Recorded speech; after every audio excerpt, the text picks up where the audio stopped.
Bonjour mes amis, vous savez, ces quelques derniers jours, j'ai commencé à comparer des statistiques, les statistiques des juifs qui reçoivent le prix Nobel, et puis les statistiques des musulmans qui reçoivent le prix Nobel. Euh, je dois dire que, voilà, je trouve pas les mots pour exprimer ce que j'ai ressenti. Alors je partage avec vous les chiffres, hein, peut-être que vous, ça vous dira quelque chose. Alors, les juifs représentent 0,2% de la population mondiale. Et puis, ils ont obtenu 22% des prix Nobel. 41% des prix Nobel d'économie ont été donnés à des juifs. 28% des prix Nobel de médecine donnés à des juifs. 26% de physique, 19% de chimie, etc. Alors, juste pour vous dire, hein, il faut que je me ressaisisse, comme on dit, hein, parce que le fait d'évoquer ces chiffres comme ça me plombe le moral.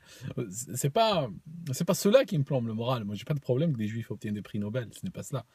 C'est ce qui va suivre qui me plombe le moral. C'est-à-dire que les musulmans, si je prends les prix Nobel de scientifiques, qui sont les prix Nobel basés non pas sur une idéologie, hein, c'est pas le concours de Miss Monde, mais ils sont plutôt basés sur du concret, sur des découvertes concrètes, réelles, mesurables, reconnues par la communauté scientifique. Ben, il y en a deux. Il y en a un en physique, il y en a un en chimie, et j'aimerais vous dire que celui qui a obtenu le prix Nobel de physique, j'ai presque pas envie de le compter parce que c'était un Pakistanais, il faisait partie d'une communauté qui s'appelle les Ahmadis, et ils ont été excommuniés collectivement par le Parlement pakistanais en 1974. Donc, je suis juste gentil, je le garde comme dans la liste des musulmans, mais en fait, je devrais l'enlever. Aucun musulman n'a obtenu le prix Nobel d'économie ou de médecine. Voilà, quoi, je veux dire. Ça, c'est la triste réalité. Alors, ce qui se passe, mes amis, c'est que j'aurais pu me réfugier derrière, vous savez, derrière le complot juif. C'est très facile, hein, il suffit de dire que le prix Nobel est un complot juif, hein, qui se donne le prix parmi, et puis bon, puis c'est réglé, hein, puis nous on est les victimes de l'affaire. Si vous voulez, le complot juif est très souvent l'explication du pauvre. Bon, à ce moment-là, les juifs auraient pu répondre que les prisons, qui sont pleines de musulmans, donc les prisons seraient un complot musulman, vous comprenez? Et puis avec des arguments pareils, on ne va pas aller loin. Donc je vais essayer de... C'est parce que c'est pas constructif, en fait. C'est pas constructif. Ça signifie que les juifs n'ont pas reçu le prix Nobel parce que ce sont des juifs, mais parce qu'ils ont ramené des innovations mesurables, quantifiables dans les domaines dans lesquels ils travaillaient. C'est comme les musulmans qui sont en prison aujourd'hui, par exemple en France, l'islam est devenu la religion des prisons, comme on dit. Ils ne sont pas en prison parce qu'ils sont musulmans. On ne les arrête pas pour ça. On ne dit pas, toi t'es musulman, viens, on va te mettre en prison. Généralement, on les met en prison pour viol, assassinat, piraterie, je sais pas, triche dans les cartes, je ne sais pas, des trucs comme ça, mais pas du tout parce qu'ils sont musulmans, hein, vous comprenez. En fait, je vais vous dire, nous avons été préparés par nos seigneurs, par notre élite intellectuelle, politique et religieuse.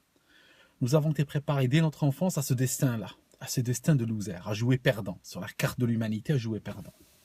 Quoique, si on cherche absolument une catégorie pour ISIS, je suis sûr que ça mériterait un prix. Hein. Enfin, je vais arrêter d'être cynique et rentrer dans le vif du sujet. Alors, je vous raconte un truc. Je vais vous prendre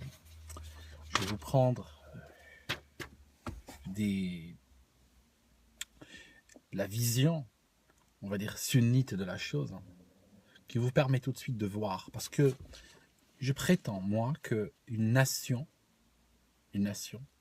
va ressembler, va tendre de manière consciente ou inconsciente, par des mécanismes très difficiles à expliciter, à l'image qu'elle se fait de son patriarche. Je dis même pas la réalité de son patriarche, mais à l'image qu'elle se fait. Parce que de toute façon, vous savez, on est tous pareils. Nous n'agissons pas en fonction de la chose, nous agissons qu'en fonction de l'idée que nous avons de la chose. Alors, l'idée que nous avons de la chose peut être une idée vraie, elle peut être compatible avec la réalité de la chose, mais elle peut être aussi non compatible. Mais s'il y a une non-compatibilité, on va suivre quoi? On va suivre l'idée que nous nous faisons. Nous sommes tous comme ça. Alors, je vais vous parler de l'idée que nous nous faisons, et ça vous expliquera ce que je viens de dire. Alors, je vais vous parler tout d'abord, je vais prendre des versets coraniques. Alors, je vais commencer par le 27-16. Je vais vous le montrer rapidement, n'est-ce pas?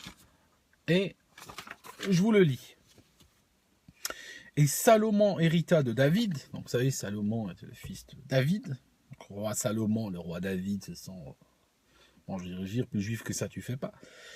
Ils disent aux hommes, on nous a appris. Qu'est-ce qu'ils disent, David et Salomon? Ils disent, on nous a appris le langage des oiseaux. Et on nous a donné part à toute chose. Part de toute chose. D'accord? Donc, David et Salomon, d'après même les textes coraniques, ils comprenaient le langage des oiseaux. Je vous donne un autre, mieux encore. Je vous montre celle-là, le verset 27-18. Quand ils arrivèrent à la vallée des fourmis, une fourmi dit, ô fourmis, entrez dans vos demeures, de peur que Salomon et ses armées ne vous écrasent sous leurs pieds sans s'en rendre compte. Que dit le verset suivant? Je vous lis que la première ligne du verset suivant. Hein, on va pas tourner le couteau dans la plaie plus longtemps que ça. Il sourit, amusé par ses propos. Qui sourit? Salomon. Parce que la fourmi dit, attention, elle dit à ses congénères, attention que Salomon et ses armées ne vous écrasent. Et Salomon, qu'est-ce qu'il fait? Il va sourire. Donc Salomon, il y a un verset qui nous dit qu'il comprenait la logique ou la parole des oiseaux. Il y a un autre verset qui nous dit qu'il comprenait les paroles des fourmis. D'accord? Donc, venons chez nous maintenant. Revenons dans le monde islamique, laissant les Israélites à leurs fourmis, à leurs oiseaux. Revenons chez nous. Je prends le verset, et là vous allez voir, ça fait partie des choses qu'on nous enseigne quand nous sommes enfants, parce qu'il faut savoir que tout notre malheur, tout notre problème, il nous est enseigné sous forme d'une sorte de béton armé liquide qui nous est injecté dans nos têtes quand nous sommes petits, et puis qui ne va faire que prendre quand nous grandissons. Le problème, c'est qu'on peut, comme je suis en train de faire, cette démarche-là, on peut essayer de casser, de détruire, essayer de comprendre, d'aller au-delà du mur de Berlin intellectuel dans lequel on nous enferme. Mais malheureusement, beaucoup de gens ne font pas cela. Beaucoup de gens, tout ce qu'on leur dit, qu'ils ont moins de 8 ans, moins de 8-9 ans, le considèrent comme parole écrite dans du béton. Et à ce moment-là, ils ne vont pas vouloir le rediscuter, et même ils deviennent même très agressifs des fois quand tu t'approches de cela et quand tu cherches à casser cela. Je peux vous dire un truc, si le mur de Berlin avait été le mur d'Alger, nous l'aurions reconstruit. Quand les deux parties du pays auraient décidé de se rejoindre et d'arrêter ce mur, de casser ce mur, je suis sûr que les particuliers auraient été le construire eux-mêmes. Hein, d'accord? Ça, c'est un grand problème dans notre société, malheureusement. Et je vais vous dire la suite. Alors, vous avez vu, hein, Salomon, David. Vous avez vu ça? Je vous montre. Je vous laisse lire vous-même. Hein. Moi, j'ai mal. Voyez la première ligne, qu'est-ce qu'elle dit? Ceux qui suivent le messager, le prophète illettré. Traduit le prophète illettré. En arabe, alladina yattabi'una ar-rasoul an-nabiy al-ummi. Ummi traduit par illettré. Verset 757. Je donne un autre verset, 758, le suivant. Je vous le montre, comme ça, il faut toujours arrêter rapidement la vidéo, faire pause, le lire vous-même si vous souhaitez le lire vous-même. Vous pouvez le retrouver aussi facilement. Donc, croyez donc en Allah, en son messager, le prophète illettré. فآمنوا بالله ورسوله النبي الأمي. Voilà. Le prophète illettré. D'accord? Donc, on nous apprend depuis que nous sommes petits que notre prophète est illettré. Donc, une patriarche le prophète, le fondateur, la figure patriarcale, paternelle, ce que vous voulez, fondatrice de l'islam, on répète aux gamins qui était illettré. Donc le fait d'être illettré, c'est une sunna. C'est pour ça que dans nos pays, l'illettrisme fait des ravages. Alors pour ceux qui auraient encore un point d'hésitation, Bukhari, n'est-ce pas? Volume 3, livre 31, histoire numéro 137. Je vous la montre, elle est en anglais. Non, bon, elle est en anglais, mais je vais vous dire de quoi ça parle, hein, pour ceux. Alors, le prophète dit, nous sommes une nation illettrée. Nous ne savons ni écrire, ni compter. Voilà. Donc là, ça s'appelle, en bon français, ça s'appelle une revendication. Donc voilà, il y a une revendication d'illettrisme. Vous comprenez que à ce tarif-là, je veux dire, il est tout à fait normal, que nous ayons la réalité qui est la nôtre. Hein. D'accord? Là, je vais vous parler d'un autre truc. Ommi, qu'est-ce que ça veut dire? C'est traduit tout le temps par illettré. En arabe, on dit ça veut dire mère. Et ommi, c'est relatif à la mère, dans le sens où l'illettré, l'ignorant, est un peu comme un bébé. Il est relatif à sa mère, dans le sens où il a besoin de sa mère pour l'éclairer, pour l'aider, pour tout ça, parce qu'il est à ce niveau-là de conscience, si vous voulez. Maintenant, est-ce que c'est vrai? Parce que j'ai été chercher dans toutes les sources sunnites et 99,9% disent que le prophète était illettré. Okay. J'ai été chez les chiites et je trouve que ça, c'est une différence importante entre les chiites et les sunnites.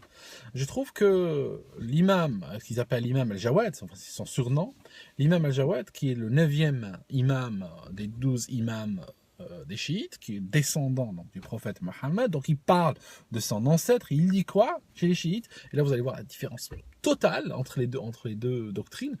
Il dit qu'Allah maudisse celui qui dit que le prophète Mohammed était illettré.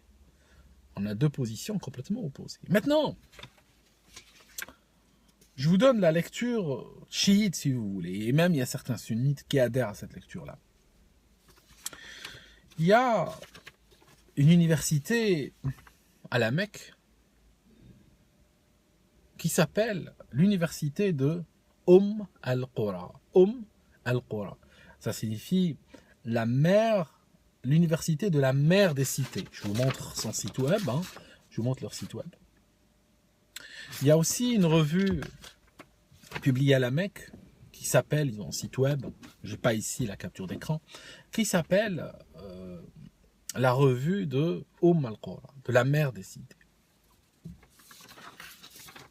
Dans le Coran, la mère des cités, et aussi on trouve ce mot-là, cette terminologie de al-Qura, la mère des cités. Je vous montre. Vous pouvez toujours arrêter la vidéo. Et en fait, qu'est-ce qu'elle dit? Et c'est ainsi que nous t'avons révélé, donc je lis le verset 42-7, et c'est ainsi que nous t'avons révélé un Coran arabe afin que tu avertisses la mère des cités et ses alentours. La mère des cités et ses alentours. Intéressant cette petite pause.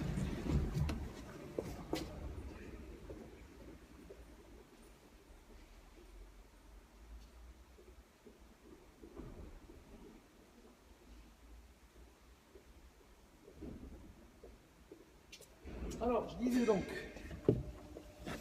la mère des cités et ses alentours. La mère des cités, elle est traduite comment, ici? Entre parenthèses, c'est traduit comme la Mecque. Anciennement, la Mecque s'appelait la mère des cités. Comment on dit la mère des cités en arabe? On dit al-Qura. Al-Qura. Donc on va retrouver, n'est-ce pas? On va retrouver la même racine, mère, al-Qura. Comment on disait illettré? Ommi. Ça a été traduit par illettré.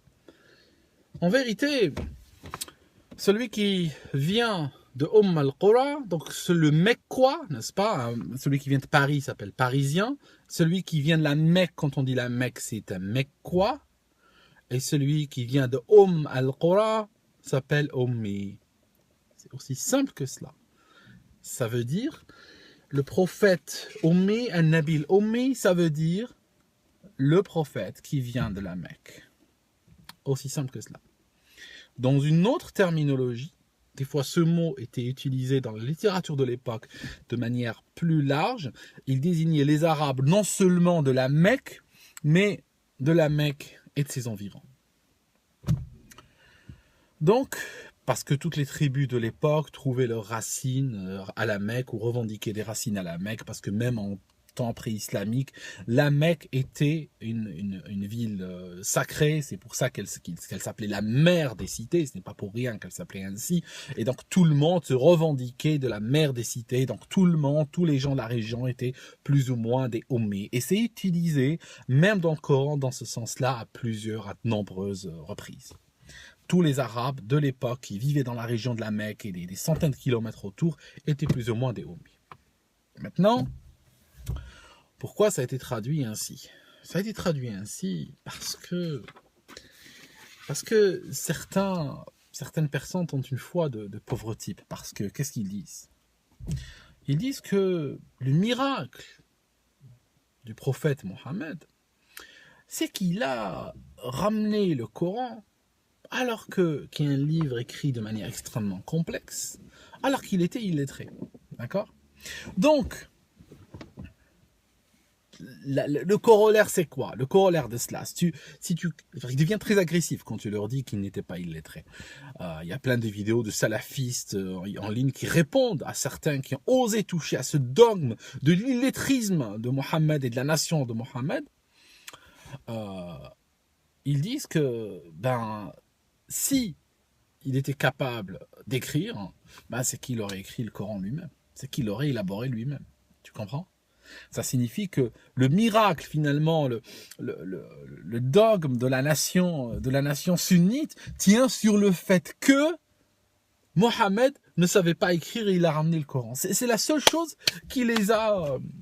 C'est la seule chose qui donc les coince, c'est la seule chose qui les oblige à croire, en quelque sorte. Leur foi est basée sur cela. C'est comme si moi, aujourd'hui, vous savez que je ne parle pas chinois, c'est comme si dans 3 jours, je vous arrivais avec le résumé de cette vidéo, écrit en chinois clair et propre, et que je vous dise, Dieu me l'a révélé. Est-ce que vous me croyez? Vous dites non, je vous dis non, mais vous êtes sûr, regardez, vous êtes sûr que je ne parle pas chinois, donc là, c'est écrit en chinois, donc c'est Dieu qui me l'a révélé. Je veux dire, si ta foi est basée sur ça, moi je peux te donner une explication, je peux te donner 36 explications. Il aurait payé des gens pour écrire ça à sa place. D'accord? Il y a la tradition orale aussi. Il y a plein de poètes de l'époque qui élaboraient les vers dans leur tête et qui les transmettaient de manière orale sans jamais devoir les écrire. D'accord? Alors, il y a un autre hadith dans le Bukhari qui justifie ça. Il dit que, et là il s'attaque déjà aux premiers instants donc de la prophétie de Mohammed. Ils disent, quand il a reçu l'ange divin, donc il était dans une caverne, et là il reçoit la visite de l'ange, et l'ange lui dit, Iqra, il lui dit, lis. Et qu'est-ce qu'il répond? Lui, il répond, je suis illettré. Déjà il répond ça. Ce qui est complètement, quand on regarde bien dans les détails, on voit bien que cette histoire est complètement bidon. Pourquoi? Parce que l'ange, dans tous les récits islamiques, sunnites ou chiites, n'est jamais arrivé avec une feuille comme ça et il lui a dit lis le Coran. Il lui a toujours révélé le Coran verbalement. Il a lu le Coran. L'ange lui délivrait le Coran verbalement, il lisait avec lui. Il le mémorisait avec lui. Donc, en arabe, le mot lire, iqra, ça peut signifier soit lis, donc tu prends une feuille et tu lis, mais ça peut aussi signifier répète avec moi, iqra, répète avec moi. Et donc quand on regarde dans les sources sunnites, on trouve quoi? On trouve que l'ange lui dit répète avec moi, parce qu'il n'est pas dit qu'il lui présente un truc qu'il lit. Il dit répète avec moi, et qu'est-ce qui se passe? Mohammed soudain lui dit un truc qui n'a pas de sens du tout, il lui dit je suis illettré. Alors qu'en fait, il serait capable de répéter même s'il était illettré. Imaginons qu'il était illettré. Pourquoi il sortirait cela? Je te dis répète, tu dis je suis illettré. Ça n'a rien à voir. Alors que si vous regardez dans les sources chiites, donc l'ange lui dit répète avec moi. Et qu'est-ce qu'il lui répond? Il lui répond qu'est-ce que je répète? Qu'est-ce que je dis? Qu'est-ce que je répète? Voilà la différence fondamentale, très importante entre les sunnites et les chiites sur ce point-là. Et donc, à ce moment-là, le prophète, l'ange, qu'est-ce qu'il fait? Il répond et il dit, répète au nom de Dieu qui a, etc. Et donc, à ce moment-là, commence, si vous voulez, la révélation. Mais les sunnites prennent l'instant même zéro de la révélation et lui collent une histoire très, très, très fragile pour justement justifier l'illettrisme du patriarche de la nation musulmane et par la suite, par des hadiths comme ceux de Bukhari que je vous ai montré, d'aller justifier par induction l'illettrisme de toute la nation musulmane. De dire, nous sommes une nation d'illettrés, donc c'est revendiqué, nous ne savons ni lire ni compter. Vous comprenez? Et c'est parce que cette image-là est mise dès très tôt dans la tête des enfants, d'accord, que de manière, je parle ici, j'en ai explication spirituelle, mais elle fonde une psychologie, elle fonde une conscience et elle fonde aussi une inconscience qui va nous pousser à agir d'une certaine manière. D'accord? C'est complètement dément, quoi. Mais en fait, on nous prépare dès l'enfance à ce genre de choses. Vous savez, il y a l'imam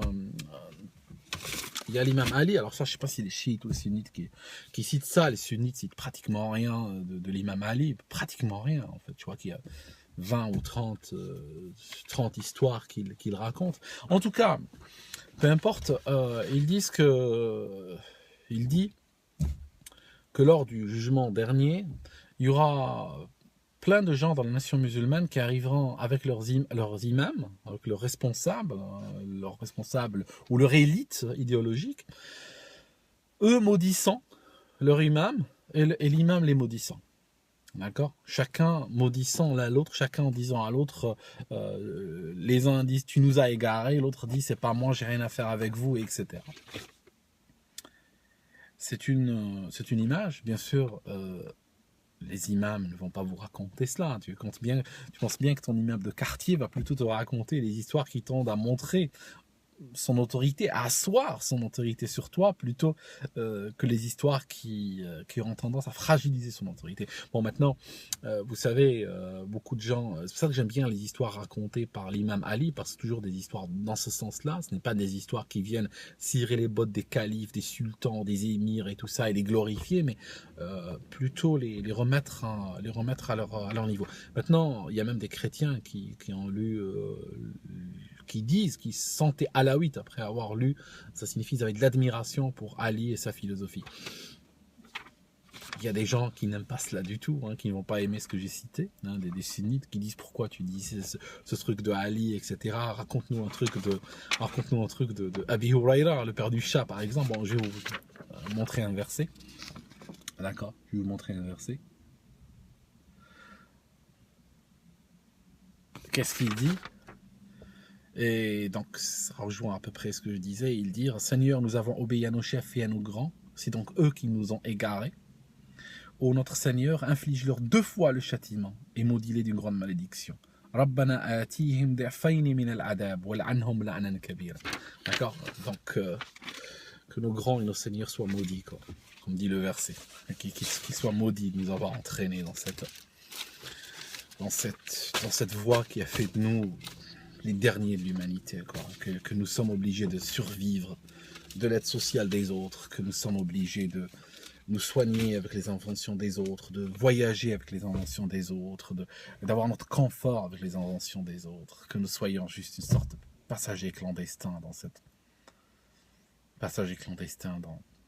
dans l'histoire de l'humanité. Enfin, je vous laisse et vous savez, cette vidéo n'est pas pour toi si tu vis ta religion comme un dérangement psychologique.